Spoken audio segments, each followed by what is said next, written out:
YouTube చూస్తున్న ప్రేక్షకులందరికీ వందనాలు. కృపా పరిశుద్ధ దేవాలయం తరఫున మీ అందరినీ నా దేవుడు నిండారుగా దీవించును గాక. మనం ఈరోజు ఒక వాక్యాన్ని చూపించి మీతో పంచుకోవాలని ఆశపడుతున్నాను. 1వ సమూయేలు గ్రంథము, అందరూ బైబిల్ ఉంటే చదవటానికి ఇష్టపడండి. 2వ అధ్యాయము 3వ వచనాన్ని నేను చదువుతున్నాను. యెహోవా అనంత జ్ఞానియగు దేవుడు, ఆయనే క్రియలను పరీక్షించువాడు. ఇంకను అంత గర్వముగా మాట్లాడకి గర్వపు మాటలు మీ నోట రానీయకుడి అంటున్నాడు. దేవుడే అనంత జ్ఞాని. నాకు అన్నీ తెలుసులే, నేను బైబిల్ బాగా చదివినోడినలే, నేను నాకు జ్ఞానం అంతా తెలిసినోడే మనం అనుకోవటం, అది మన అవివేకానికి నిదర్శనం.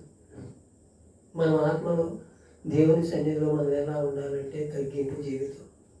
దేవా, నీ చిత్తం ఏంటో నా పట్ల పైకి చేర్చయ్యా, నీ చిత్తానికి నేను లోపడతానయ్యా, నీ పిలుపు నేను అందుకోవాలయ్యా, నీ ముఖ దర్శనం నేను ఉదయకాలం నుంచి సాయంత్రకాలం వరకు చూడాలయ్యా. ఆశ కలిగి జీవించాలంట. మనం ఆశ కలిగి జీవిస్తేనే దేవుడు మన క్రియలు పరిశీలిస్తాడు. మన క్రియలు ఎలా ఉండాలి? దేవుని సన్నిధిలో మన క్రియలు మనం పరీక్షించుకోవాలి.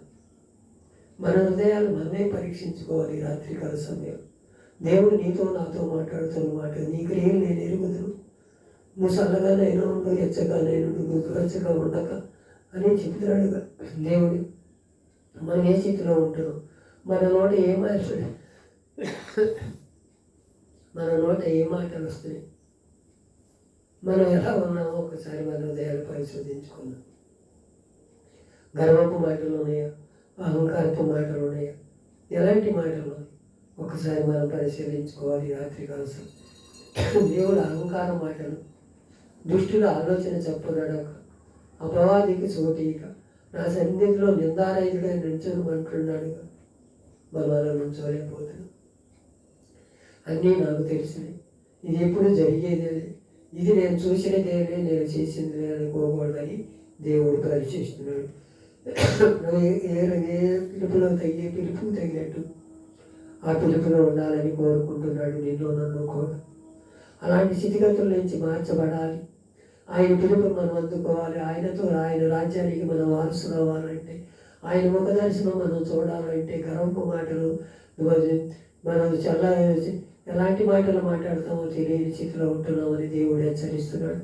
నీ నోట గర్వపు మాటలు రానీకుడి, ఇంకనూ గర్వముగా మాట్లాడదు.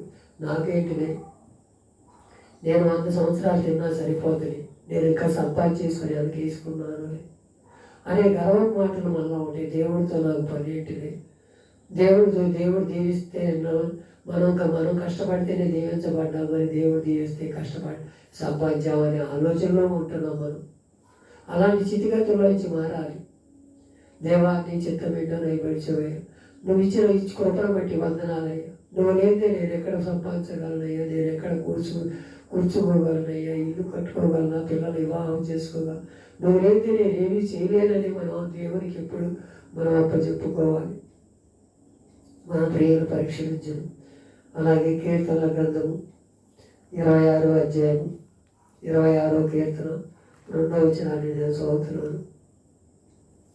యెహోవా నన్ను పరిశీలించుము, నన్ను పరీక్షించుము, నా అంతర్యములను నా హృదయమును పరిశోధించుము అంటున్నాడు. దావీదు గారి అంటున్నాడు,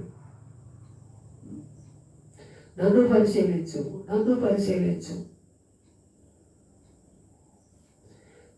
పరీక్షించుము, నా నాన్నకి ఎలా ఉంది, నా జీవితం ఎలా నడుస్తున్నాను, నేను పైకొక భక్తిలో అది నటిస్తున్నాను, లోపల ఒక అంతరంగం ఎరిగిన వాడు నువ్వు కనుక నీవన్నీ సమస్తం ఎరిగిన వాడు కనుక నీకు అసాధ్యమైనది ఏమీ లేదు కదా. నేను పైకి ఒక రకంగా ఉన్నాను, లోపల ఒక రకంగా ఉన్నాను, నాలో ఘోరమైన తోడేళ్ళు నాలో ఉన్నాయా, అవి ఇప్పుడే తీసివేయినాను. నీ సన్నిధిలో నేను నిందారహితుడే నడుస్తానయ్యా, నీ సన్నిధిలో నేను ఉంటానయ్యా, నీ కాపుదలలో నేను ఉంటానయ్యా, నీ భద్రతలో నేను ఉంటానయ్యా. మనం ఎప్పుడూ కూడా ఆయన కనిపెట్టుకొని ప్రార్థన చేసేవాళ్ళం ఉండాలి. అలాంటి స్థితిగతుల్లో ఉంటే దేవుడు దీవిస్తానికి ఇష్టపడుతున్నాడు నిన్ను నన్ను కూడా. నువ్వు ఏ స్థితిలో ఉన్నావు, నేను ఏ స్థితిలో ఉన్నావు అన్ని సమస్తము ఎరిగినవాడు. ఆయన మన నోట మాటల రానీక మునిపి ఆయన అన్నీ కనిపెట్టేవాడు. ఆయనతో మనం పెరుగులాడే వారికి ఉండాలని కోరుకుంటున్నాం. యెహోవా నన్ను పరిశీలించు నాలో దోషమున్నదా. నా నోటి ద్వారా ఏమి కూడా ఒకసారి కుమారులు కూడా ఏమన్నా కంటి చూపుతో కానీ పాపం చేశారేమోనని బలి అర్పించాడు. అందుకే ఆయన కుటుంబం దీవించబడింది. మన జీవితం ఎలా ఉన్నది, మన కుటుంబం ఎలా ఉన్నది, మన స్థితిగతులు ఎలా ఉన్నాయని మనం ఒకసారి మన చేతిగా ఆలోచిద్దాం. నేను తెల్ల బట్టలు వేసేసుకున్నాను, పైకి గొప్పవాడిగా ఉంటాను అని మనం అనుకోకూడదు. మన హృదయాంతరంగాలను బట్టి దేవుడు మనకు తీర్పు తీరుస్తాడు. ఆ తీర్పు మనం లెక్క అప్పచెప్పాలి. ఆ లెక్క అప్పచెప్పినప్పుడే మనం దేవుని సన్నిధిలో నిందారైతుడు నన్ను పరీక్షించయ్యా అని దావీదు భక్తుడు అంటుంది. నువ్వు నేనెంత అలాంటి స్థితిగతుల్లో పోవాలని దేవుడు నిన్ను నన్ను. అలాగే యెషయా గ్రంథం 48వ అధ్యాయం 10వ వచనాన్ని చదువుతున్నాను. నేను నిన్ను పుటము వేసి వెండికి వేసినట్లు కాదు, ఇబ్బంది కొలువులో నిన్ను పరీక్షించితిని. ఏంటి, మనకి ఏ వస్తువు కావాలంటే ఆ వస్తువు దాన్ని కాల్చబడి కొలువులో కాల్చబడితేనే అది సువర్ణం వల్లే మారగలదు. మనం కూడా అలాగే మనం కాలిపోవాలి. మన పాత జీవితాన్ని మనం కాల్చివేయాలి. కొత్త జీవితాన్ని అనుగ్రహించాలని దేవుడి ఎదుట మనం మొక్కుకోవాలి. మనం అలాంటి స్థితిలో ఉండాలి. దేవుని ఎప్పుడు అయ్యా నన్ను పరీక్షించయ్యా, నేనే నడకలో నడుస్తున్నాను, నన్ను జ్ఞాపకం చేసుకొని అయినా నన్ను నేనేమన్నా ఎవరికైనా అపకారం చేశాను